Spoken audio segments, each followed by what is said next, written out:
de répondre aux membres du gouvernement. Chacun répond à sa façon, mais moi je donne mon avis. Je suis exacerbé d'entendre Madame la ministre Ketcha venir toujours avec son air dédain à parler au peuple, à adresser en quelque sorte des inquisitions. Non, madame. Il y a un candidat qui a gagné. Ils sont 12. Le peuple majoritaire en démocratie, c'est lui qui gagne. C'est ça le peuple. Personne ne dit que les autres ne font pas partie du peuple. Mais le peuple, celui qui représente le peuple, c'est la majorité. C'est ça la démocratie. Vous avez été le peuple. Quand vous étiez en alliance, il n'y avait pas un parti qui avait votre équivalence. Parce que au nord, à la Damawa, à l'extrême nord, au centre, au sud, vous étiez majoritaire partout.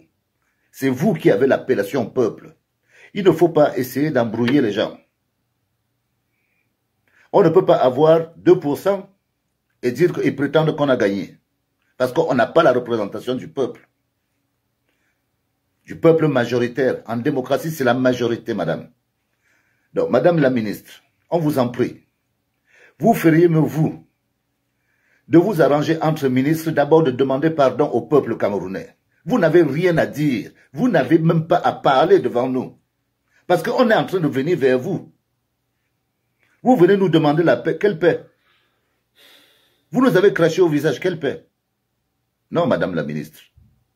Nous n'allons pas faire la paix. La seule paix que vous avez à faire avec nous, c'est de vous appeler tous, de vous mettre ensemble, d'appeler le peuple camerounais, de demander pardon.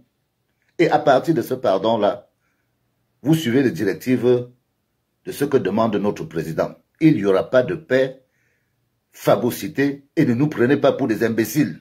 Arrêtez de nous perdre le temps. Vous avez pillé le pays et aujourd'hui vous voulez la paix? Nos enfants meurent pendant que vous buvez le champagne dans le palais de la République. Vous nous montrez le Titanic.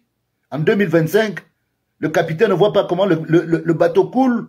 Lui, il boit du champagne. Il fête avec sa femme et ses amis. Pendant ce temps, les Camerounais meurent.